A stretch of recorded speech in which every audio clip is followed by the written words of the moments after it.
Hemos visto que nuestro Señor estuvo verdaderamente ocupado. Y entramos ahora al capítulo 2. En este capítulo, Jesús sana a un paralítico que fue bajado por el techo. Llama a Leví y cena con él. También cuenta la parábola de los vestidos viejos y nuevos y de los odres. Y finalmente, proclama ser Señor del día del reposo. El capítulo 2 es otro capítulo lleno de acción. Realmente es una continuación del capítulo 1. Hay algo como un cemento que une de una manera muy estrecha a estos dos capítulos. Leamos entonces el primer versículo de este capítulo 2 del Evangelio según San Marcos. Entró Jesús otra vez en Capernaum después de algunos días, y se oyó que estaba en casa. Vemos que entró en Capernaum después de algunos días. Creo que mencionamos antes que había cambiado su centro de operaciones desde su pueblo natal de Nazaret a Capernaum. Hasta donde sabemos, Capernaum fue como el centro de operaciones durante los 3 años del ministerio terrenal de nuestro Señor. Vimos también anteriormente que Jesús tuvo que retirarse a lugares apartados porque el leproso que había sido sanado por Jesús no obedeció lo que le rogó que hiciera, y había salido a publicar su sanidad a todo el mundo. Luego, las multitudes siguieron al Señor e impedían que hiciera su trabajo. Esta era una de las múltiples razones por las que el Señor Jesús no vino como un fabricante de milagros. Él no quería que le caracterizaran solo por los milagros que hacía. Por eso no quería que este hombre ni otros contaran nada en cuanto a sus milagros. Jesús había venido para tener un ministerio espiritual. Había venido para morir en la cruz por los pecados del mundo. Este tipo de publicidad obscurece el Evangelio. Francamente, y deseamos ser francos y sinceros, una de las razones por las cuales nos oponemos tan abiertamente hoy en día a estos que ponen tanto énfasis en la sanidad divina o en el hablar en lenguas, aun si estos fueran dones para la edad en que vivimos, es porque así empieza la construcción de la casa por el tejado. Alguien dirá, bueno, fulano de tal predica el Evangelio así como usted lo predica, y sana y habla en lenguas también. Bueno, eso puede ser verdad, pero ¿se conoce a este predicador por su predicación del Evangelio? ¿Es por su prédica que asiste la gente a las reuniones? ¿Asisten para escuchar el Evangelio que los puede salvar?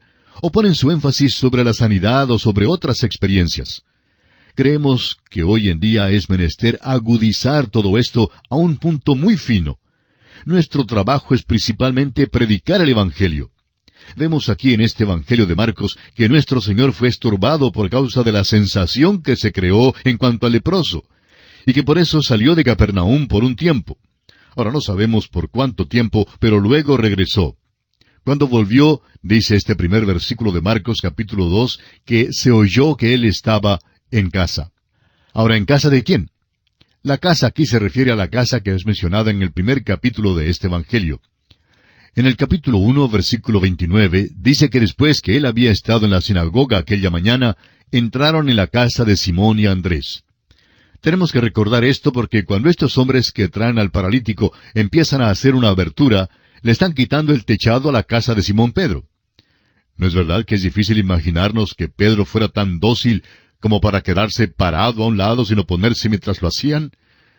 Pues ahora dice este versículo 1 que Jesús ha regresado a Capernaum, que está en casa y que se juntó mucha gente allí.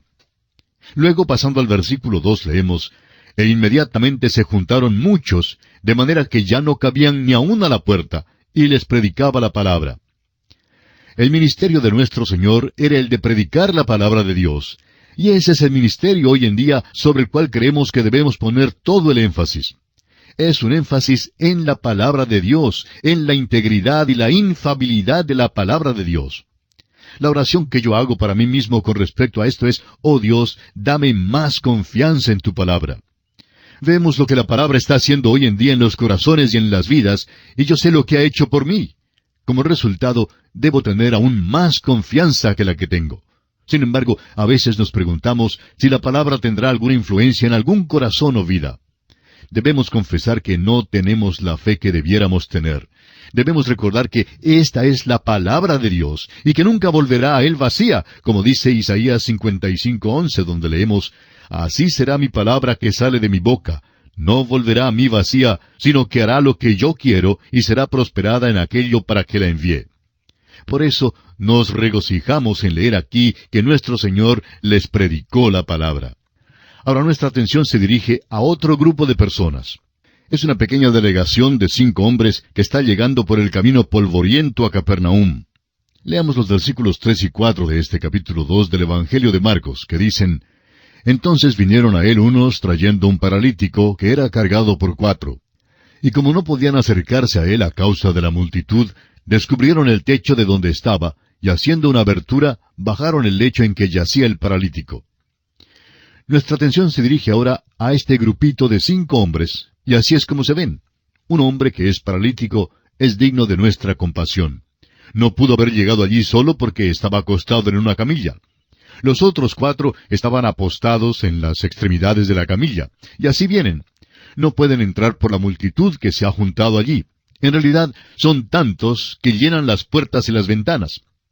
Ahora hemos notado que en la obra de la Iglesia hoy en día, una cosa que se practica con mucha regularidad es el de nombrar comités. El comité es la cosa en la cual el pastor de una iglesia depende. La obra de la Iglesia se hace mayormente por los comités de varias organizaciones. Alguien ha dicho que un comité está integrado por los que escriben actas y pierden horas. Son individuos que se reúnen, individualmente no pueden hacer nada, pero juntos pueden decidir que no hay nada que se pueda hacer. Y eso generalmente es lo que deciden. Creemos que este grupito tuvo sus comités. Había el comité de la puerta. El que llegó a la puerta miró por todos lados y luego regresó para decir: no se puede entrar por la puerta.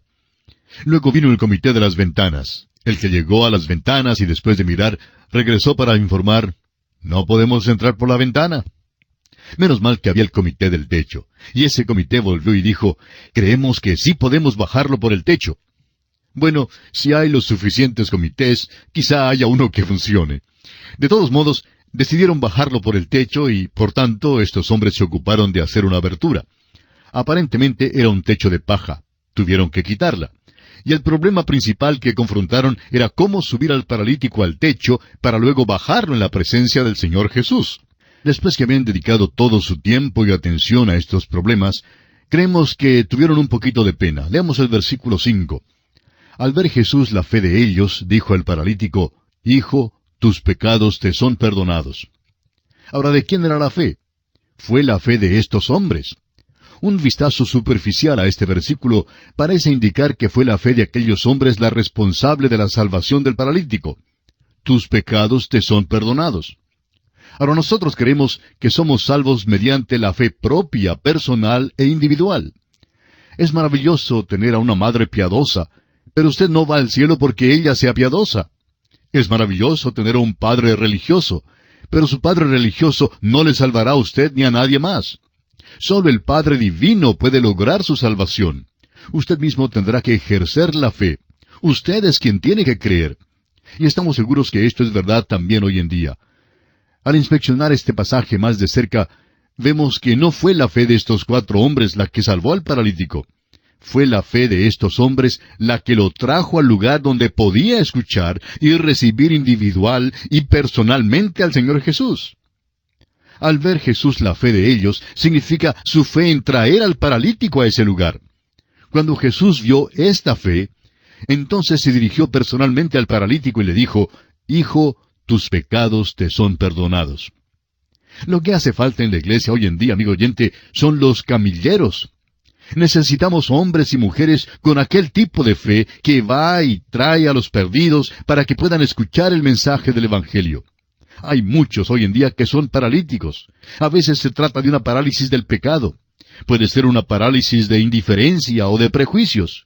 Muchas personas no asistirán nunca a la iglesia donde se predica el Evangelio, a menos que usted, amigo oyente, esté dispuesto a cargar la camilla y traerlos a la iglesia.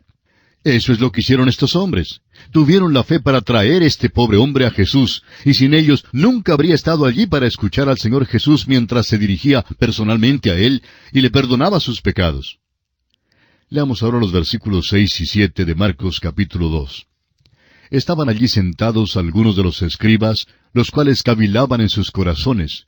¿Por qué habla este así? Blasfemias dice. ¿Quién puede perdonar pecados sino solo Dios? Aquí están los enemigos de Jesús y no hablan, sino que simplemente cavilan en sus corazones. Al analizar su modo de pensar, vemos que salen mal en la primera pregunta, pero salen bien en la segunda. Jesucristo no decía blasfemias. Pero por otra parte, es verdad que solo Dios puede perdonar el pecado. Ningún juez tiene el derecho de dejar ir libre a un criminal. Su deber es el de ejecutar la ley. Dios es el soberano moral de este universo y Él defenderá sus propias leyes. Dios no puede ser ilegal. No lo puede ser porque Él es justo. Habiendo dictado las leyes, Él obedece a esas leyes, y sus leyes son inexorables. No han cambiado en nada, y es por ellas que usted y yo somos culpables delante de Dios. Necesitamos el perdón de nuestros pecados, y Él está dispuesto a perdonar. Que nunca nos equivoquemos en creer que Él nos perdona los pecados porque es generoso. Nos los perdona porque Cristo ya pagó la pena de nuestros pecados. Ahora el Señor Jesús no decía blasfemias porque Él es Dios. Y Él pudo perdonar pecados porque Él vino a esta tierra para proveer una salvación para usted y para mí, y también para aquel paralítico. Ahora el versículo 8 dice, «Y conociendo luego Jesús en su espíritu que cavilaban de esta manera dentro de sí mismos, les dijo, ¿por qué caviláis así en vuestros corazones?» Estos hombres no decían lo que realmente pensaban, pero pensaban estas cosas en sus corazones. Cristo trata de sacarlas, pero estos hombres ya habían chocado con Él antes, y siempre habían salido, por así decirlo, con la nariz sangrienta. Por tanto, decidieron que lo mejor era callarse, y así fue que se quedaron callados. Nuestro Señor les dijo en el versículo 9 de Marcos 2, ¿qué es más fácil decir al paralítico, «¿Tus pecados te son perdonados?» o decirle, «Levántate, toma tu lecho y anda»? A propósito, estos escribas no tenían intención alguna de contestar esa pregunta. Se quedaron callados y puesto que están callados, Él les sigue hablando. Él sabía que ellos pensaban. En el Evangelio de Juan, capítulo 2, versículo 25, leemos, «Y no tenía necesidad que nadie le diese testimonio del hombre, pues Él sabía lo que había en el hombre». Ahora el Señor Jesús realmente los coloca en una situación crítica. Les dice, ¿es más fácil perdonar los pecados del paralítico o mandar que se levante y ande? Aunque no contestaron, estamos seguros de que habrían dicho que es tan imposible hacer lo uno como lo otro. Solo Dios lo puede hacer. Esa respuesta es correcta, y ese es el motivo por el cual el Señor Jesús mandó al hombre a levantarse, a tomar su lecho y a andar. En los versículos 10 y 11 de Marcos, capítulo 2, escuchemos lo que Jesús sigue diciendo a los líderes religiosos. «Pues para que sepáis que el Hijo del Hombre tiene potestad en la tierra para perdonar pecados», dijo el paralítico, «a ti te digo, levántate, toma tu lecho y vete a tu casa». Un viejo comentarista escocés dijo que la razón por la cual Jesús mandó al hombre a tomar su lecho y a andar era porque no iba a sufrir una recaída. No volvería a acostarse más en esa camilla. De allí en adelante iba a caminar. Cuando nuestro Señor sanaba a alguien, le sanaba por completo. Leamos ahora el versículo 12.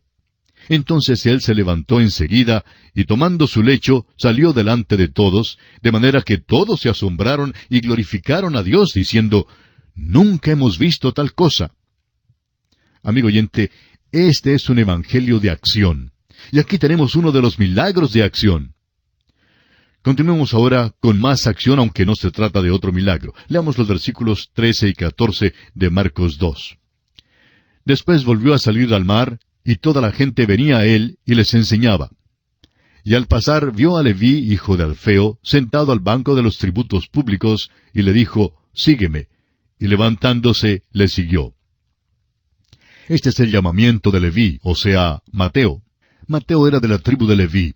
Figúrese usted, era de la tribu sacerdotal y aquí ha llegado a ser publicano. Esto debe responder la pregunta en cuanto a las 10 tribus perdidas. Este es uno de los muchos lugares donde encontramos a un individuo que pertenece a otra tribu, además de ser miembro de la tribu de Judá. Amigo oyente, esas tribus han sido halladas. Aquí está uno de la tribu de Leví, llegando a ser uno de los discípulos de nuestro Señor. Nuestro Señor está llamándole aquí en esta ocasión tan notable. Usted recordará que Mateo, en su Evangelio, no nos informó nada en cuanto a que hubiera preparado una gran cena, ni que hubiera convidado a algunos de sus amigos. Sus únicos amigos eran pecadores. Nos encontramos ahora en el capítulo 3. En este capítulo Jesús sana al hombre de la mano seca en el día de reposo. Las multitudes vienen a él. Jesús llama a los 12 apóstoles. Amonesta contra el pecado imperdonable y declara una nueva relación familiar.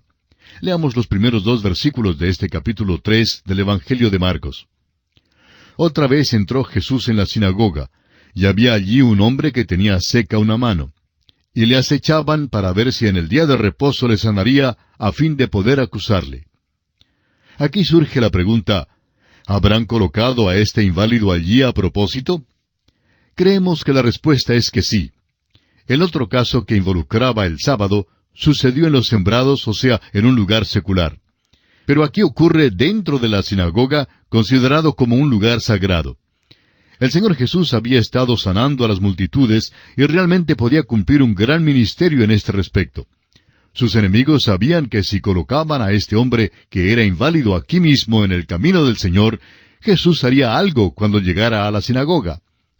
Realmente estaban adulando al Señor Jesús, pues pensaban, claro que le sanará. Pero su único interés era poder decir que Jesús había violado la ley del día de reposo al sanar a ese hombre en aquel día.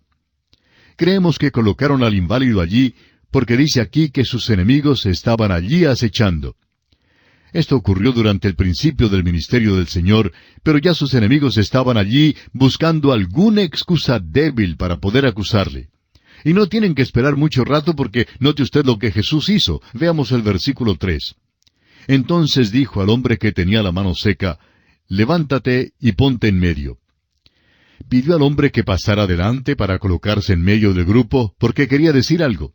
Y créanos, amigo oyente, que nuestro Señor dirá algo. En el versículo 4 de Marcos 3, Jesús hace una pregunta incisiva. Y les dijo, ¿es lícito en los días de reposo hacer bien o hacer mal? ¿Salvar la vida o quitarla? Pero ellos callaban. Ellos habían aprendido a no contestarle ya, porque siempre metían la pata cuando le habían contestado antes. Leamos el versículo 5. Entonces, mirándolos alrededor con enojo, entristecido por la dureza de sus corazones, dijo al hombre, extiende tu mano. Y él la extendió, y la mano le fue restaurada sana. Ahora el Señor Jesús atravesó todo el formalismo de sus tradiciones y llegó al corazón mismo de los propósitos originales de Dios en dar el día de reposo a Israel. Sus enemigos no le contestaron porque sabían que no podían contestarle y sabían que se incriminarían si decían una sola palabra. Note usted que el Señor Jesús los miró con enojo. Jesús podía enojarse. El doctor Graham Scroggie anota que la palabra para enojo aquí está en el pretérito indefinido, o sea, el aoristo en el griego, y que lleva el sentido de un enojo momentáneo. La palabra griega para entristecer aquí se usa en el tiempo presente, y tiene el sentido de una tristeza continuada. Lo que tenemos entonces aquí es esto. Entonces, mirándolos alrededor con enojo momentáneo, pues él no guardaba rencor ni era premeditado, pero entristecido por la dureza de sus corazones, y esto sí que era algo que guardaba. Siempre guardaba aquella tristeza terrible por causa de la dureza de sus corazones. Y así Jesús procede a sanar al hombre. Era el día de reposo, pero siendo que el día de reposo fue hecho para el hombre, y siendo que Él es el Señor del día de reposo, Jesús sanó al hombre de la mano seca en el día de reposo. El incidente que se encuentra en la última parte del capítulo 2 y este incidente aquí tienen que ser considerados juntos. Estos dos incidentes causaron el rompimiento de Jesucristo con los príncipes religiosos. Ante este milagro indiscutible, veamos la reacción de los líderes religiosos en el versículo 6. Y salidos los fariseos, tomaron consejo con los herodianos contra él para destruirle. Aquí tenemos el rompimiento de su relación con los príncipes religiosos. Por causa de estos dos incidentes, ambos relacionados con el día de reposo, estos sabuesos de odio seguían las huellas de Jesús y no dejarían de seguirlas hasta cuando se cruzaran los brazos bajo su cruz en el monte Calvario. Este es el principio de un plan y complot para matarlo. Y pasamos ahora a considerar otro aspecto. Leamos los versículos 7 y 8 de Marcos capítulo 3. Mas Jesús se retiró al mar con sus discípulos, y le siguió gran multitud de Galilea. Y de Judea, de Jerusalén, de Idumea, del otro lado del Jordán, y de los alrededores de Tiro y de Sidón, oyendo cuán grandes cosas hacía, grandes multitudes vinieron a él. Note usted que ahora la multitud viene de varias regiones y le siguen. Nuestro Señor se retiró discretamente en este tiempo porque dijo, aún no ha venido mi hora. Así lo leemos en Juan capítulo 2, versículo 4. Más adelante veremos que enfrentó toda la oposición en Jerusalén, pero ahora se ha retirado y sin embargo las multitudes provenientes de toda la región le seguían. Si usted anota todos estos lugares mencionados en el texto y los busca en el mapa, notará que incluye toda aquella región. Y todos han venido para escuchar al Señor Jesucristo. Ahora Jesús se encuentra en otro peligro. Esta vez no procede de los príncipes religiosos porque ellos temen la multitud. Se encuentra en peligro de ser oprimido por el populacho. Usted sabe que hoy en día una persona célebre tiene que ser protegida del populacho. Y ahora fíjese usted cómo lo hace Jesús. Leamos los versículos 9 y 10. Y dijo a sus discípulos que le tuviesen siempre lista la barca a causa del gentío, para que no le oprimiesen. Porque había sanado a muchos, de manera que por tocarle, cuantos tenían plagas caían sobre él. Las multitudes no sólo le estorbaban, sino que también ponían su vida en peligro al oprimirle por todos lados. Otra vez vemos aquí que dice que sanó a muchos. No se puede reducir muchos a unas cifras redondas, pero muchos quiere decir muchos. Los evangelios cuentan de solo unos pocos casos específicos entre la gran cantidad que Jesús sanó. La desesperación de la gente también es significativa. ¿Sabe, amigo oyente, que la familia humana es una familia necesitada? Todos pertenecemos a esta familia. Leamos ahora los versículos 11 y 12 de este capítulo 3 de Marcos. Y los espíritus inmundos, al verle, se postraban delante de él y daban voces diciendo, «Tú eres el Hijo de Dios». Mas él les reprendía mucho para que no le descubriesen. Ahora vemos que los espíritus inmundos le reconocieron. Vamos a dejar este asunto por ahora, porque más adelante, en su debido tiempo, deseamos hacer un énfasis especial sobre este tema de la posesión de demonios. Vemos de nuevo hoy en día lo que se conoce como el demonismo, y mucho está ocurriendo en el terreno del ocultismo. Pero vemos que el Señor Jesús no quería tener el testimonio de estos seres depravados. Los demonios le reconocieron, y esto quizá pueda parecer extraño, pero Él no quería tener nada que ver con su testimonio. Y pasamos ahora a otro aspecto. Jesús escoge a los 12 apóstoles. Empezamos ahora a ver la voluntad soberana de Dios en elegir y ordenar a los 12 discípulos. Leamos el versículo 13 de Marcos 3. Después subió al monte y llamó así a los que él quiso, y vinieron a él. Esto es algo que nos gustaría que usted anote. Jesús es quien elige aquí, o sea que, gústenos o no nos guste, Él es quien elige. El capítulo 15 del Evangelio de Juan, versículo 16, registra las palabras de Jesús, «No me elegisteis vosotros a mí, sino que yo os elegí a vosotros, y os he puesto para que vayáis y llevéis fruto, y vuestro fruto permanezca, para que todo lo que pidiereis al Padre en mi nombre, Él os lo dé». No es irreverente decir que considerando que Él los eligió, y que ellos no lo eligieron a Él, Él es responsable de ellos. Eso nos da mucho consuelo. Dios, amigo oyente, le ha salvado a usted, comenzó la buena obra y Él permanecerá con usted, Él le ayudará hasta lo último. Eso es lo que esto significa. Y cuando Jesús los llama, ellos responden. En los versículos 14 y 15, Jesús comisiona a sus discípulos. Y estableció a 12 para que estuviesen con Él, y para enviarlos a predicar, y que tuviesen autoridad para sanar enfermedades y para echar fuera demonios. Este es el llamamiento final de Jesús a los apóstoles. Aquí es cuando ellos realmente se constituyen en sus apóstoles, y aquí es donde son enviados a realizar un ministerio para Él. Al enviarlos, Él no los acompaña físicamente. Marcos no nos da los detalles aquí, pero en Mateo capítulo 10, versículos 5 al 42, se anotan tanto el mensaje como el método que debían usar en aquel tiempo en particular. En los versículos 16 al 19 de este capítulo 3 de San Marcos se nombran los apóstoles. Y vamos a leer ahora la lista de esos 12 apóstoles. Primero, Simón Pedro, quien se encuentra primero en todas las listas de los apóstoles. En segundo lugar, tenemos a Jacobo, hijo de Zebedeo. Luego tenemos a Juan, hermano de Jacobo. Viene después Andrés, hermano de Simón Pedro, y quien se nombra comúnmente junto con su hermano. Tenemos luego a Felipe, Bartolomé, quien también se llama Natanael, Mateo, Tomás, Jacob hijo de Alfeo, Tadeo que se llama también Lebeo y Judas, Simón el cananista y Judas Iscariote. Estos son los hombres que Jesús eligió. Y pasamos ahora a otro aspecto importante, la amonestación de Jesús en cuanto al pecado imperdonable. Leamos los versículos 22 al 26 de este capítulo 3 de Marcos. Pero los escribas que habían venido de Jerusalén decían que tenía a Beelzebú y que por el príncipe de los demonios echaba fuera a los demonios. Y habiéndolos llamado, les decía en parábolas, ¿cómo puede Satanás echar fuera a Satanás? Si un reino está dividido contra sí mismo, tal reino no puede permanecer. Y si una casa está dividida contra sí misma, tal casa no puede permanecer. Y si Satanás se levanta contra sí mismo y se divide, no puede permanecer, sino que ha llegado su fin. Lo que Jesús está diciendo es simplemente esto. Él no podía echar fuera a los demonios por el poder de los demonios mismos, por la simple razón de que en tal caso una casa estaría dividida contra sí misma. Leamos ahora el versículo 27. Ninguno puede entrar en la casa de un hombre fuerte y saquear sus bienes, si antes no le ata, y entonces podrá saquear su casa. Hay que atar a un hombre fuerte antes de poder saquear su casa. Y esa es la verdad aquí.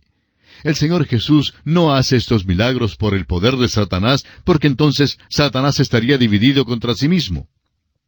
Ahora los versículos 28 al 30 nos dicen, de cierto os digo que todos los pecados serán perdonados a los hijos de los hombres, y las blasfemias cualesquiera que sean. Pero cualquiera que blasfeme contra el Espíritu Santo no tiene jamás perdón, sino que es reo de juicio eterno. Porque ellos habían dicho, tiene espíritu inmundo. Aquel, pues, fue el pecado imperdonable de aquel entonces. No puede ser cometido hoy en día de esa manera. En primer lugar, ellos tienen a Jesucristo, la segunda persona de la deidad, presente con ellos, y le acusan de hacer estos milagros por Beelzebú. Ahora Jesús hizo estos milagros por el poder del Espíritu Santo.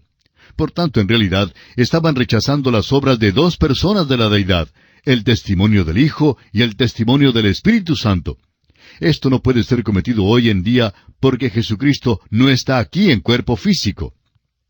Ahora es imposible cometer un pecado imperdonable hoy en día, si es que por ello usted quiere decir cometer un acto hoy, caer bajo convicción mañana y luego arrepentirse delante de Dios para después darse cuenta que Él no podría perdonarle. Esto es imposible, porque Cristo murió por todos los pecados, no solamente algunos pecados.